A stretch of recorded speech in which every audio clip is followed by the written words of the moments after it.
강화 중성은 고려시대 몽골 침략기인 강도 시기에 당시의 수도였던 강화도읍을 넓게 둘러싼 성곽 유적입니다. 고려는 1231년 몽골이 침략해오자 그 이듬해에 수도를 개경해서 강화도로 천도했습니다. 급박하게 결정한 천도였지만 고려는 천도 직후에 궁궐을 짓고 성곽을 쌓아서 개경에 준하는 수도의 모습을 갖춰 나갔습니다. 강화 중성은 1250년에 축조된 것으로 기록되어 있는데 1232년에 축조되기 시작한 외성과 함께 강화도읍을 방어하는 주요 감방시설로 기능하였습니다. 강화 중성은 수도의 범위를 확정하고 방어하는 도성의 역할을 하였을 것입니다. 개성의 고려 정부가 강화도로 천도해서 거의 40년 가까운 기간 동안 대몽황전의 이제 거점과 기지가 되지 않았습니까? 중요했던 것이 성을 갖다 쌓는 것, 이거 굉장히 중요했던 것이고요. 이 중성이 그 성 가운데 하나다 이렇게 보시면 되겠습니다. 내성은 천도한 직후에 궁궐이라든가 관아라든가 이런 중요한 시설을 중심으로 한 내성이 있는 거고요. 외성은 몽골군들이 쳐들어올 수 있는 바닷가, 해안 이걸 갖다 방어하기 위해서 외성을 쌓은 거고요. 강화도성의 구역이라든가 이런 것을 표시하면서 그러면서 이 강화도성을 지키는 그런 가장 중심되는 그 성으로서 구축한 것이 바로 강화 중성이라고 할 수 있습니다.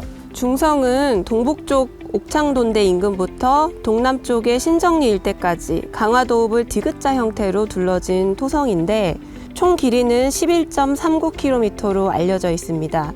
지금까지 중성에 대한 조사는 총 8개 지점에서 이루어졌습니다. 이를 통해 성벽의 충초 방식은 물론이고 성벽 외곽의 외황이나 목책과 같은 방어시설도 확인되었습니다. 국립강화문화재연구소는 2019년부터 현재까지 중성에 대한 발굴 조사를 연차적으로 진행해 오고 있습니다. 우리 연구소에서 진행한 학술조사에서는 서성벽 구간의 등성시설 및 성문지를 최초로 확인하였습니다. 올해는 남성벽 구간의 대문곡의 서쪽 능성부에 대한 조사가 진행 중입니다. 이 지점은 대문고개라는 명칭에서 짐작되듯이 강화중성에 큰 성문이 설치되었던 지점으로 추정을 하고 있습니다. 성문은 현재 교통로로 이용되고 있는 도로상에 설치가 되었을 것으로 추정이 되는데 이 일대에 대한 지표조사 결과 도로 서쪽 능선부에 성벽과 연접되어 있는 성문 방어시설이 존재했을 가능성을 확인할 수 있었습니다. 이곳은 교통로가 설치된 대문고개를 한눈에 조망할 수 있는 곳으로 관방에 상당히 유리한 지점이라고 할 수가 있겠습니다. 이번 조사 구역은 능선 정상부를 따라서 성벽이 축조되어 있고요. 서남쪽으로 뻗어 있는 사면부에 치성이 돌출된 채 성벽과 연접되어 있습니다. 치성은 성벽 바깥을 일부 돌출시켜서 방어에 유리하도록 한 성벽 구조물을 말합니다. 강화 중성에서 치성은 이번에 처음 발견이 된 것인데 다른 성곽 유적과는 달리 그 규모에 있어서 굉장히 월등히 큰 형태로 확인이 돼서 주목되고 있습니다. 현재 확인한 치성은 토성과 동일한 방식으로 축조가 되었는데 길이는 약 19m, 너비는 약 4.5m에 달하고 있습니다. 치성은 성벽이 북서쪽에서 남동쪽으로 회절하는 지점에 잇대어 설치가 되어 있습니다. 현재 잔존 높이는 약 2.8m 정도인데 상면 양쪽 측면이 많이 유실이 된 상태이기 때문에 상부 구조물의 흔적은 잘 확인이 되지 않고 있는 상태입니다. 다만 치성 외곽의 퇴적층 안에서 다량의 기와 그리고 문초석, 건물 초석부재, 그리고 기타 석부재 등이 같이 확인이 되고 있기 때문에 치성 상부에 출입문하고 더불어서 건물이 같이 자리했을 가능성이 높아 보입니다. 치성이 설치된 성벽 안쪽에는 치성으로 올라갈 수 있도록 등성시설이 마련이 되어 있습니다. 이 등성시설은 계단 형태로 축조가 되어 있는데 현재는 최하부에 2단 정도만 남아 있는 상태입니다. 너비는 약 2.4m이고 길이는 1.2m 정도인데 성벽 높이를 고려하면 약 7단 정도의 계단이 설치가 되었을 걸로 추정을 하고 있습니다. 이런 계단 형태의 등성시설은 서성벽 일대에서도 확인이 된 바가 있는데요. 성벽이 다 완성이 된 이후에 그 성벽 내외부에 잇대서 치성과 계단을 덧대서 설치한 것으로 추정을 하고 있습니다. 이번 조사 구역에서 성벽은 길이 약 26m 정도 확인을 하였습니다.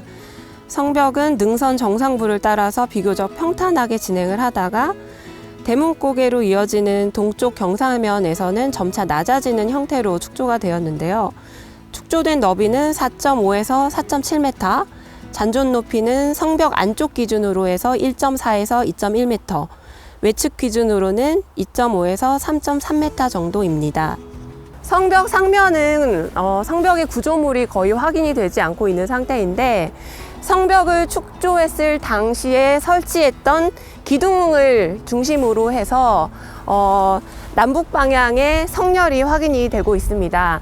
이 성렬은 예전 서성벽 일대 발굴조사에서도 확인이 된 바가 있었는데 경사면을 따라서 설치했던 그 단시설로 추정을 하고 있습니다. 성벽은 능선 정상부에 위치해 있어서 성벽 안쪽은 높고 성벽 바깥쪽은 약 1m 정도 낮은 지형으로 구성이 되어 있었습니다. 그래서 성벽을 축조하기 위해서는 성벽 바깥쪽은 삭토를 하고 성벽 안쪽으로는 낮은 대지를 조금 높여서 평탄한 대지를 마련한 다음에 성벽을 축조하였습니다.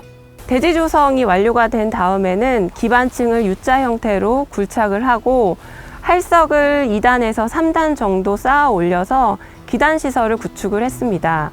기단시설 중간에는 3.3에서 3.8m 간격으로 초석을 돌출시켜 놓았습니다.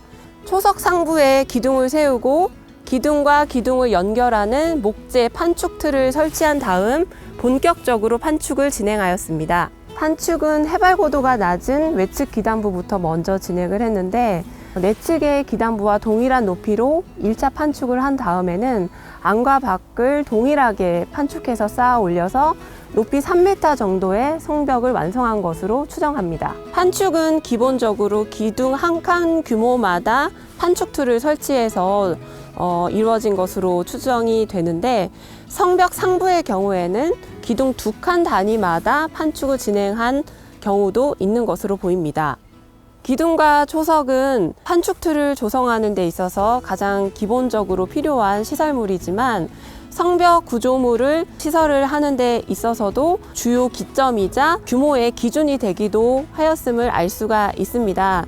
계단 시설은 기둥 한 칸에 설치가 되어 있었고 이번에 확인된 치성의 경우에는 길이가 기둥 6칸, 너비는 기둥 한 칸으로 설치가 되었습니다. 그리고 기존에 조사되었던 성문지도 기둥 한 칸, 등성시설도 기둥 한 칸, 모두 이 기둥시설을 기준으로 설치되었음을 알 수가 있습니다. 치성도 성벽 축조와 동일한 방식으로 이루어졌습니다. 먼저 자연 경사면을 정지한 다음에 기단시설을 구축을 하였고 기둥 한 칸 단위별로 판축 툴을 만들어서 흙을 반복해서 켜켜이 쌓아 올려 치성을 만들었습니다. 치성의 단면에서 너비 방향의 판축틀 흔적을 확인할 수가 있었습니다. 하부 1.2m 정도까지는 일직선상의 판목을 세우고 양쪽을 판축을 했고요. 그 이후부터는 짧은 길이의 판목을 덧대어 가며 양쪽으로 판축하기를 반복해서 치성을 완성한 흔적을 엿볼 수가 있습니다. 성벽 내부에서 확인된 다량의 기와편들은 판축 토성이 완성이 되고 난 다음에 인위적으로 깔았던 것으로 여겨졌습니다. 그런데 기와의 출토 양상을 보면 성벽 상부에 기와를 이용한 구조물이 있었고 이것이 훼손 및 폐기되면서 퇴적된 양상으로 보여집니다. 이곳에서 확인된 기와들은 대부분 무문, 어골문, 복합문 등으로 구성이 되어 있습니다. 복합문의 경우에는 기존에 조사됐던 지점들의 기와들과 세부적인 문양 구성에서 차이가 있는데 기와들에 대해서는 향후에 저희가 세부적인 분석을 통해서 특징을 밝혀낼 예정에 있습니다.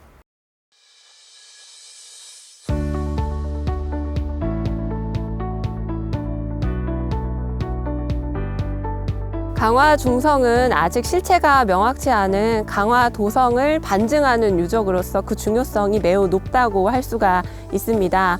앞으로도 우리 연구소에서는 지속적인 발굴 조사를 통해서 강화 중성의 실체를 명확하게 파악할 수 있도록 노력하겠습니다. 감사합니다.